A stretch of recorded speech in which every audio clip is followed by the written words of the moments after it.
agradecer, em nome de Jesus. Amém? Amém. Aleluia. Glória a Deus. Boa noite, irmãos. Graças e paz. Como foram vocês de Páscoa? Foi bem? Bem? Domingo dos domingos, onde nós celebramos a ressurreição de Cristo.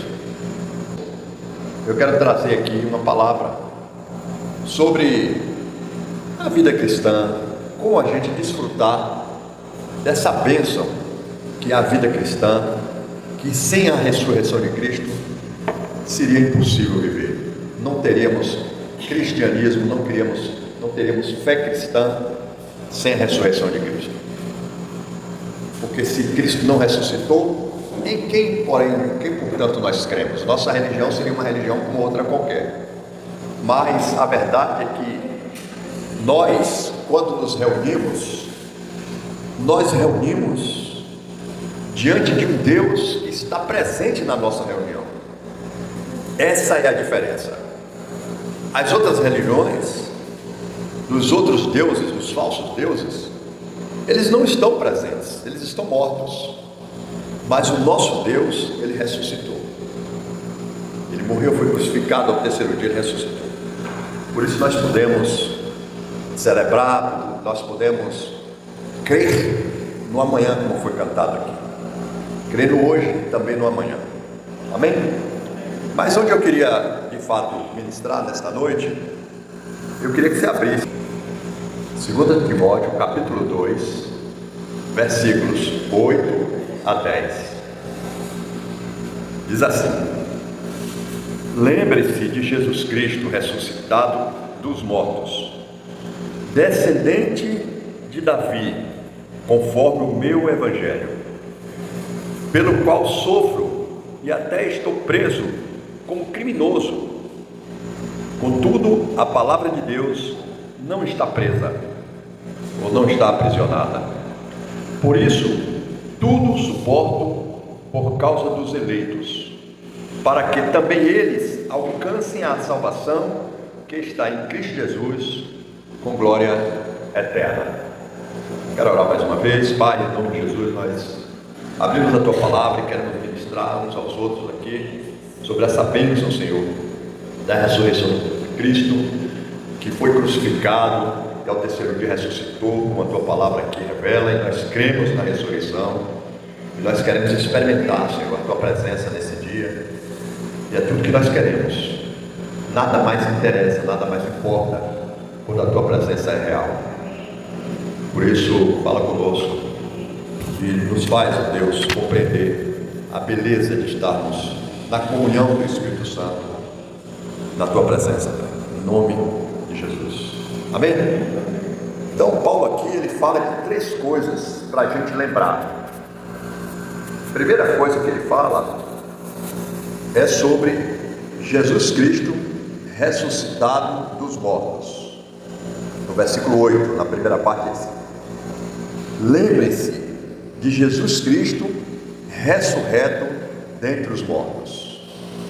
Lembrar que Jesus ressuscitou para sempre, porque muitos ressuscitaram e morreram depois, mas Jesus ressuscitou para sempre e sempre presente entre nós. Que Paulo está aqui nos lembrando, é que nós devemos lembrar, ele está lembrando a Timóteo, portanto também a nós, que nós devemos lembrar de Jesus Cristo ressurreto dentre os mortos. Lembrar disso, que Ele ressuscitou para sempre. Às vezes nós lembramos, sabemos que Jesus está presente, sempre a gente diz que presença de Deus, vamos para a igreja para experimentar a presença de Deus, e muitas vezes nós entendemos a presença de Deus como algo humano, né? Como algo místico ou mítico. Mas a presença de Deus, ela é real. Ela é real. Tem uma música que canta que eu gosto muito. Se vocês quiserem ouvir depois, procurem que vocês vão encontrar. Tua presença é real. Tua presença é real aqui neste lugar. Vamos cantar essa música um pedacinho? Eu acho que alguém sabe aqui, né? Diga assim: tua presença é real aqui neste lugar. De novo. Tua presença é real aqui nesse lugar. Mais uma vez. Tua presença é real aqui nesse lugar. Então adorarei, então eu louvarei, então me renderei totalmente a ti. Tua presença é real aqui neste lugar. Tua presença é real aqui nesse lugar. Aleluia. Então adorarei, então eu louvarei, então me renderei totalmente a ti. Amém. O que a palavra está dizendo é que a gente deve estar sempre lembrando, trazendo a nossa memória que Jesus está presente para sempre em nossas vidas. Lembra-te de Jesus Cristo ressurreto entre nós. Jesus, ele ressuscitou para sempre e sempre presente em nossas vidas. E ele prossegue, ainda no versículo 8.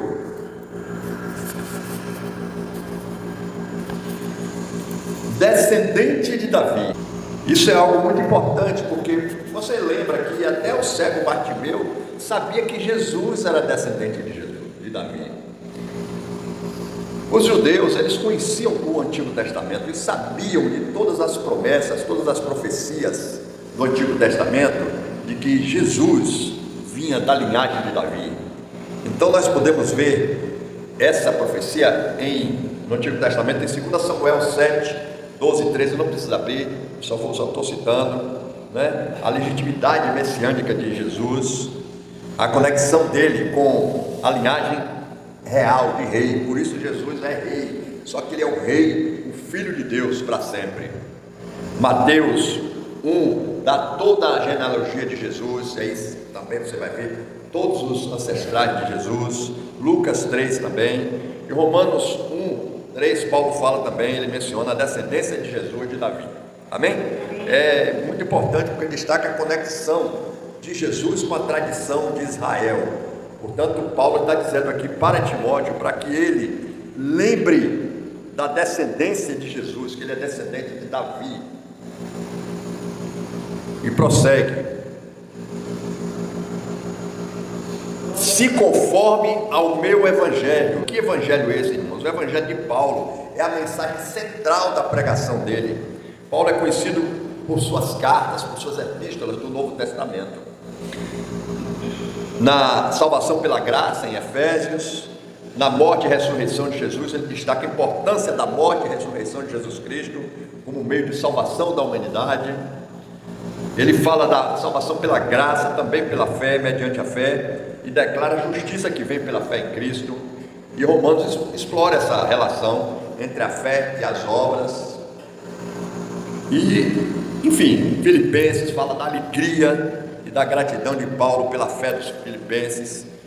Paulo está aqui exortando o seu discípulo Timóteo, portanto nós recebemos essa exortação também, a nos conformar ao evangelho de Paulo.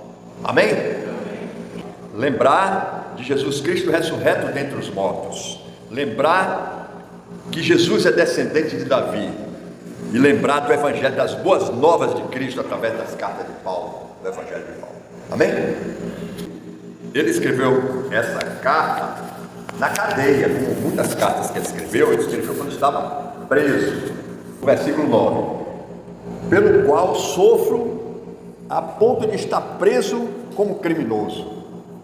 Ele estava preso como criminoso por causa do evangelho, porque a paz que Roma tanto valorizava era uma paz de não incomodar o governo de Roma. Não queria que ninguém incomodasse. E Paulo era alguém que ele incomodava sim. Incomodava. Em Atos 17:6, diz assim: Paulo e Silas foram encontrados perturbando a ordem pública, pregando costumes que não são lícitos para nós, que somos romanos. Os romanos detestavam os cristãos. Por isso Paulo diz assim: pelo que sofro, a ponto de estar preso como criminoso. Então, para Roma, pregar o evangelho era crime. E hoje nós não somos criminosos porque estamos pregando o evangelho. É um privilégio para nós. Nós temos essa liberdade de pregar o evangelho abertamente em todos os lugares. E ainda que nós estivéssemos sendo perseguidos, como Paulo estava, nós não podemos deixar de falar daquilo que vimos e ouvimos, porque nós ouvimos o evangelho e por causa de ter ouvido a palavra de Deus, nós cremos e não vamos negar a nossa fé. Quando nós negamos a nossa fé, nós estamos negando a Cristo.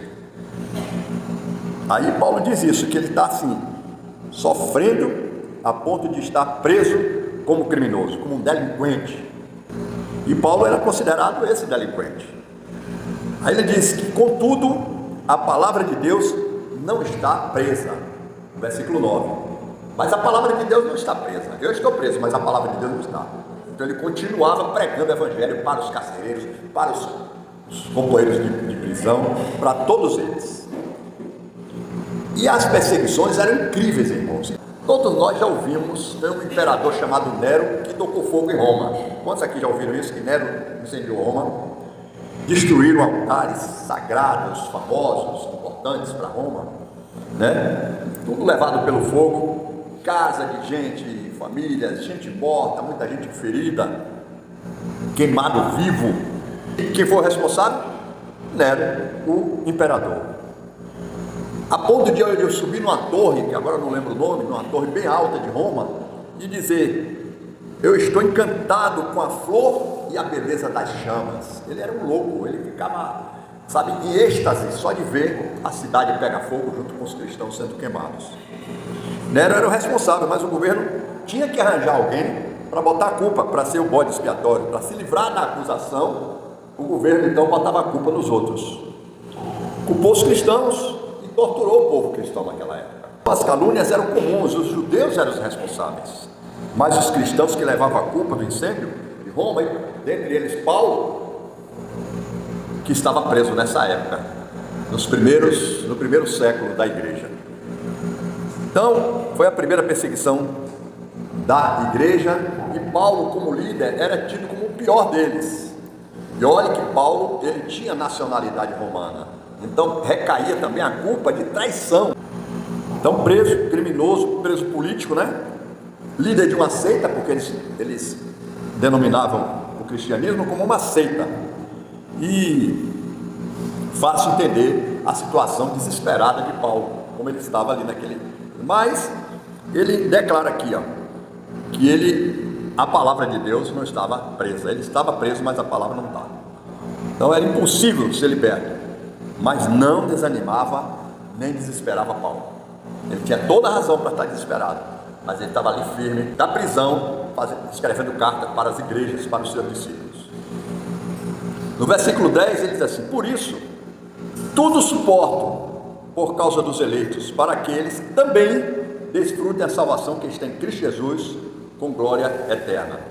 Então, quais eram os pensamentos que povoavam a cabeça de Paulo? Um escritor americano, que ele escreveu como se fosse Paulo pensando. Ele diz assim: para mim, apodrecer no ar ou na terra dá no mesmo.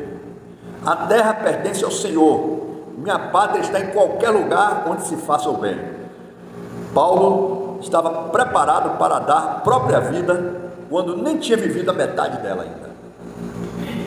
Segundo aprove a Deus, viveu 10 anos fora da terra dele, tão bem como se estivesse nela, mas ninguém pode enforcar ou prender a verdade. Paulo, ele era um guardião da verdade, guardião da palavra de Deus. O que é que dava segurança a Paulo? Era saber que onde quer que ele estivesse, Ele estava ali por causa da vontade de Deus. Não importava o que estava acontecendo com ele. Ele sabia que ele estava a serviço do reino e, portanto, onde ele estivesse, ele estava pregando as boas novas. É possível prender um pregador, mas não a palavra que ele prega. É possível exilar um homem, prender um homem, mas você não pode prender a verdade. Paulo estava seguro de que o governo podia prender ele, mas nunca iria encontrar na prisão para prender a palavra de Deus. Se a perseguição humana pudesse parar nossa fé, ele tinha morrido há muito tempo antes. Mas a perseguição, em vez de fazer Paulo parar, fazia com que ele cada vez mais ele pregasse o evangelho e fizesse discípulos. Amém? O homem não pode matar o que é imortal. A palavra de Deus, ela é eterna. Nem a cruz, nem a morte pode deter a palavra viva que é Jesus. Paulo estava seguro porque ele estava suportando todo aquele sofrimento para ajudar os outros, para que os outros crescem também. Então o sofrimento dele não era inútil, era um sofrimento que tinha um propósito. E a luz do fogo que queimava os cristãos sempre foi o que acendeu a fé, o que acendeu o fogo da igreja, que nunca pode ser apagado. Então, se você tiver que sofrer por Cristo, lembre-se de uma coisa: seu sofrimento faz caminho.